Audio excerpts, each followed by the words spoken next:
जिस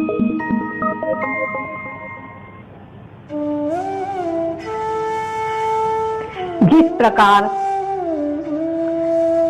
जल के संपर्क से लवण बह जाता है, हवा के संपर्क से बादल फट जाता है और कीचड़ के संपर्क से राजहंस म्लान हो जाता है, उसी प्रकार से अपने स्वजन संबंधियों के मुंह से आविष्ट होकर अर्जुन का चेहरा एकदम म्लान हो गया है। वो अत्यंत दीन हो गया है।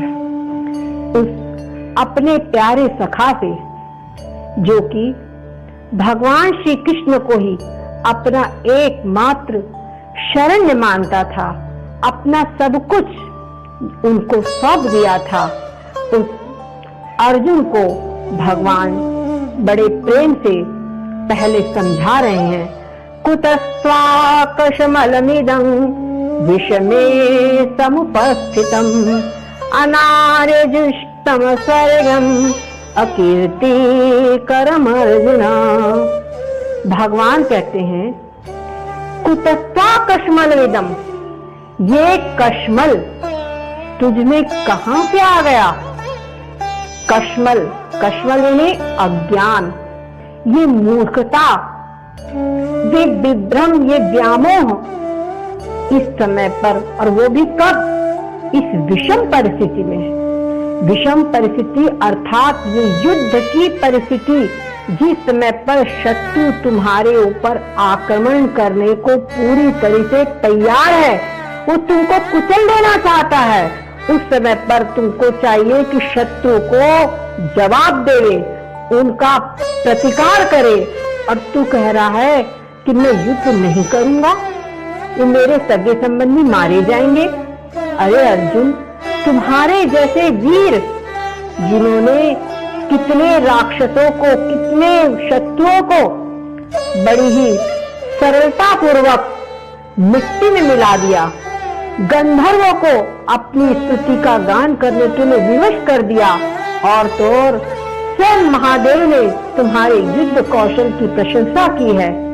वो अर्जुन इस समय पर इस व्यामोहित होकर के ये कह रहा है कि मैं युद्ध नहीं करूंगा। ये इस समय पर ये जो तुम्हारा विचार है, ये किसी भी प्रकार से उचित नहीं है। और कैसा ही तुम्हारा विचार है? आगे भगवान कहते हैं अनार्यजुष्टम स्वर्गम अकीर्तिकर मर्जन। अनार्यजुष्टम, ये आचरण कभी भी आर्यों के द्वारा सेवित नहीं है, आर्यों के आदर्श के अनुसार नहीं है। कभी भी नहीं देखा गया कि क्षत्रिय जो सामने युद्ध के लिए सेना तैयार है और वो क्षत्रिय कहे कि मैं युद्ध नहीं करूंगा।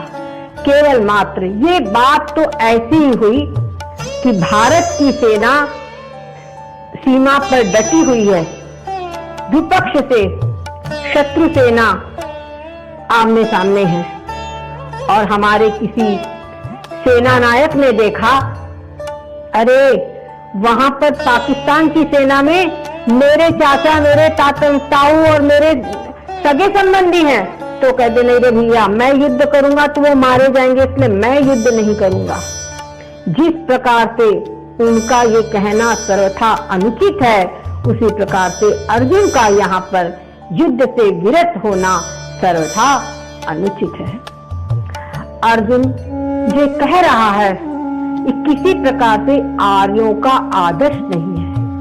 एक बात हम और समझे, आर्य यानी क्या?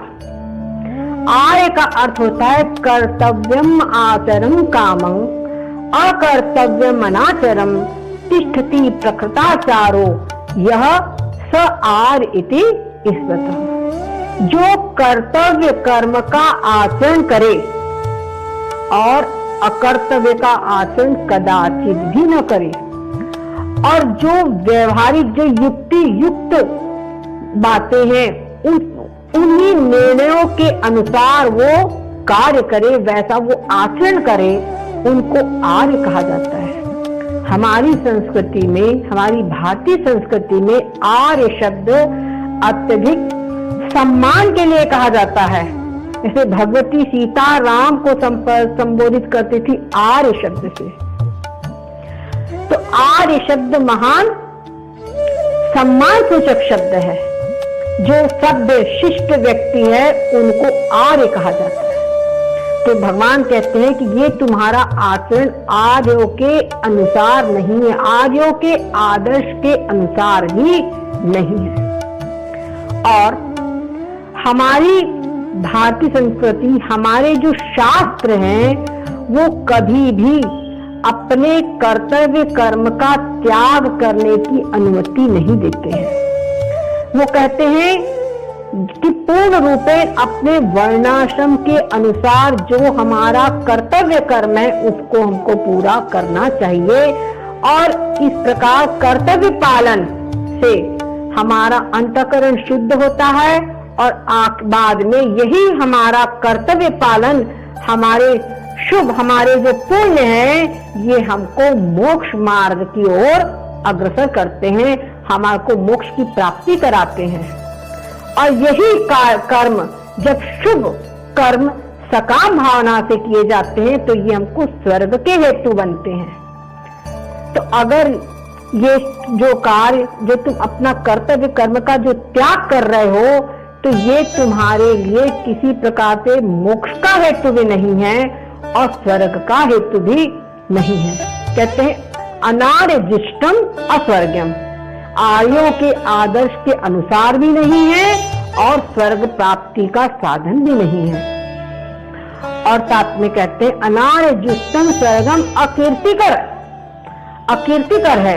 लोग यही कहेंगे कि अर्जुन देखो संसार का सबसे बड़ा धनुर्धर था कहने के लिए, लेकिन जब अपने सज्जन संबंधियों को देखा, या ये तो जामूत होकर भाग गया, या ये कहेंगे अरे कहने को सिर्फ नाम था, मौका आया तो युद्ध से पलायन कर दिया, डर करके भाग गया, यही कहेंगे।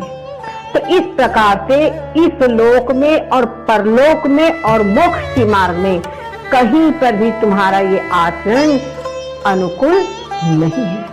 इस प्रकार से ये आचरण सर्वथा निंदित है। अर्जुन को भगवान इस प्रकार से बड़े प्रेम पूर्वक पहले तो समझा रहे हैं कि किसी भी प्रकार से तुमको ये आचरण शोभा नहीं देता है। पर देखो, जो डॉक्टर पहले दवाई देता है, अगर दवाई काम नहीं करती है तो फिर और हाई डोज और फिर इंजेक्शन इनका प्रयोग करता है। ऐसे कोई हार्ट के पेशेंट होते हैं तो डॉक्टर जब देखते हैं कि उनका हार्ट पूर्ण पर बैठा जा रहा है, तो डॉक्टर धीरे से पहले पंपिंग करते हैं, फिर धीरे से थोड़ा मुक्का लगाते हैं, और तब भी अगर वो ठीक नहीं हुआ तो ठोकते हैं। उसी प्रकार से भगवान ने देखा कि मेरे इस समझाने से अर्जुन पर कोई प्रभाव नहीं पड़ा है, अर्जुन की स्थिति में कोई भी परिवर्तन नहीं हुआ है। तब भगवान ने अर्जुन को एक इंजेक्शन